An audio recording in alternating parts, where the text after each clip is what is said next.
Hi, English 1301. So, this week you are doing compare and contrast. And in doing compare and contrast, you are literally comparing two different things. You are going to do like most professors have you do. You are going to look at two different literary pieces of work by Kate Chopin. So, I absolutely love Kate Chopin. She is a writer from the late 19th century, early 20th century. Most of her works were written in the 1890s, around then, and she's a woman, and she's a woman during a time that is pre-women's suffrage, and you can tell in her writing she has some beliefs or some thoughts about marriage, about life, about independence, things like that. So I want you to read these very contrasting stories. And find what it is that you want to talk about. Now, make sure we're on the same page. Number one, I'm still leaving the other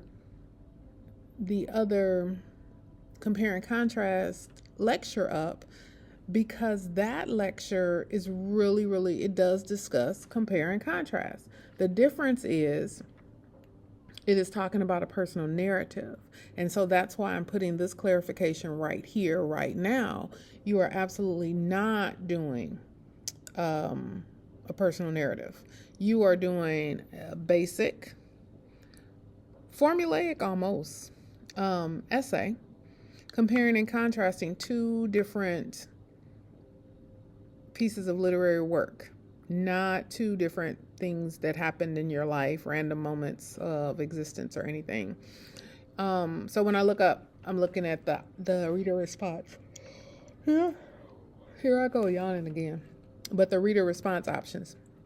So you all have for your class discussion, you have to respond to one of these reader response options, and you need to use race. If I did not say that, I will absolutely correct it because I have to know what you're doing. And race is such a way to write that you don't get confused. I love race. So race is R. Restate the question, right? Restate the question. So the first one is, how do both Regret and The Story of an Hour explore themes of marriage, freedom, and social expectations for women in the late 19th century? So here's some important key features about this question. It says, how do both? So you're doing both Regret and The Story of an Hour. You're not doing one or the other. You're doing both because it says both, right? And it says it explores themes. So, and theme is an underlying concept, an underlying, I was about to use the word theme in explaining thing. But it's something that's running through the story, an idea, process, or something like that. So, but it gives them to you. It says marriage. So marriage is running through there. Somehow, some way, you need to figure it out. What's going on with marriage? Freedom.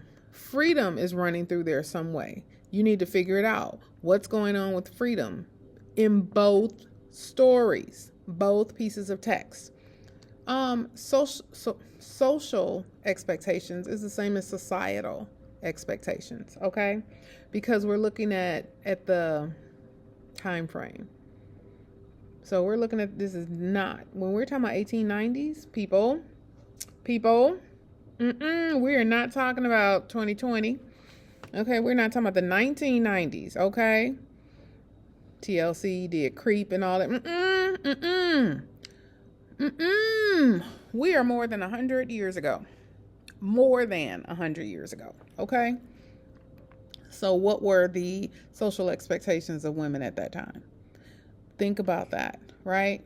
And then it specifically gives you the time, the late 19th century. So these are things you might need to research a little bit. These are things that are going to be in there. So race, how would I start this if I was race? Well, I got my option. So how do both Regret and The Story of an Hour explore themes of marriage, freedom, and social expectations for women in the late 19th century? Well, if I was restating it, both Regret and The Story of an Hour by Kate Chopin explore themes of marriage, freedom, and social expectations for women in the late 19th century by what?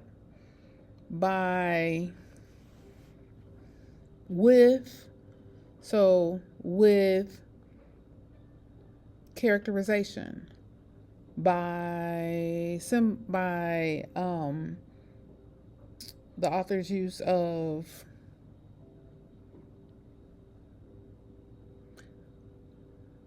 literary devices such as metaphor, symbolism, dramatic irony. There are so many. So that's what you need to do. So that was me restating the question, right? I was restating it, but when I got to the by or the with, that's the actual answer. So I'm giving the answer, and then I'm going to go through and I'm going to provide evidence of my answer. So each one of those, marriage, how's it doing it with marriage? That's at least a paragraph, right? Because you're going to compare and contrast how it does it with marriage. Then next one, freedom. That's an additional paragraph, at least, because you're going to compare or contrast freedom. Then let me see. Social expectations, societal expectations, same difference. Another paragraph. Admittedly, a way that you could do this would be, you could say,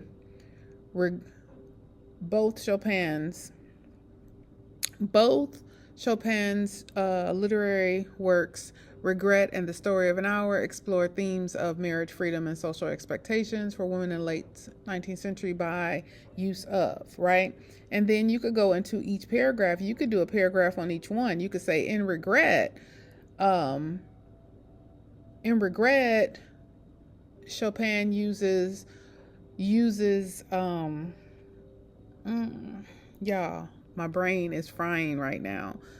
We're going to keep saying symbolism, right? But please don't just use symbolism. As a matter of fact, I could pull up a list right now of different literary devices. I don't want to pull up a list of different literary devices. The world is not just stuck on symbolism and metaphor. It's not. Pull up literary devices. Pull it up. Find it. Look for them.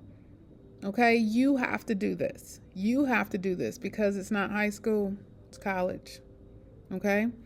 So each one of those themes would be a separate discussion, but your conclusion is going to bring it all back together. Your conclusion is a mirroring of your introduction. So you almost say the same thing, but you just say it slightly differently. Okay? You come back and you just readdress the issues. It's like when you know someone goes back, they go full circle. That's exactly what an intro and a conclusion are for. And I need you to do that. I need you to ensure that this is still a basic essay. So you've got your introduction. And in your introduction, your R and A are really your introduction. Okay? Restating of it, and then the answer, because the answer is the thesis statement. That's your thesis statement. You're going to show me how you're exploring, what you're exploring, and how you're exploring it. What are you using? Then let me see. Each paragraph is going to be text evidence and explanation of the evidence, right? Right. Yes. So I just wanted to make sure that we understood that we were all on the same page, that you are definitely you need to do race for the group discussion. When you do your initial posting on the board, you need to use race. That I'm going to be looking for. You need to reply to a minimum of 2 of your classmates. And then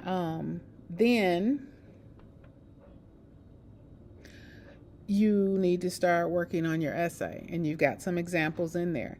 If you get your essay done soon enough, which I would love for you to do, it is Monday. If you get your essay done soon enough, submit it to Writing Paper Review. Those are the essay tutors. Submit your paper, the rubric. I'm going to go back, and I got to go home. I cannot be here. at this school any longer. But I am going to double, triple check. And I didn't get to do it today. But I want to make sure that you're submitting the correct rubric. And I had updated them last semester. So you should be able to see it. You should be able to see everything. And I'll go back and check. And if necessary, create an outline, because outlines help. What I put here, this is just a screenshot of a practice outline in there. It's just to help you figure out how you're writing out. And it still works for a basic essay. Okay? And that's what you all are doing. So at the bare minimum, at the absolute bare minimum, for question number 1, at the bare minimum, you would have an introduction and 3 body paragraphs. At the bare minimum, 3 body paragraphs, because you're talking about 3 themes: marriage, freedom, and social expectations, and then a conclusion, right? So at the bare minimum, you would have 4 good, hearty paragraphs and your concluding paragraph, which there are no requirements on concluding paragraphs. For number 2, how does Chopin use imagery and symbolism to convey the themes of regret and loss in both of them? So we know we're doing imagery and symbolism, right? Chopin uses imagery and symbolism to convey the themes of regret and loss in both Regret and the Story of an Hour, by her writing style that it's up to you. But for that one, you're definitely going to have a minimum of 4. And mind you, y'all,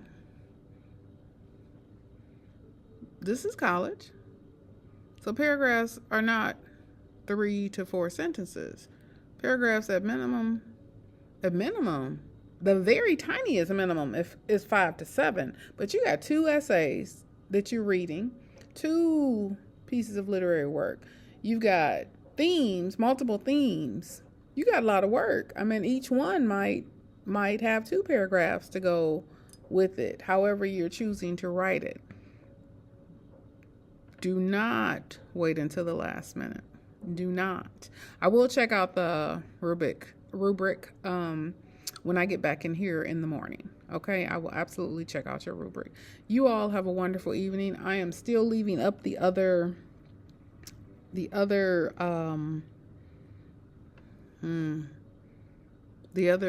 lecture. I'm still going to put that one up. I'm going to keep that one up because it talks about compare and contrast, where this one is really talking about specifically your assignments. All right, you all, enjoy. I hate that I did this over 13 minutes.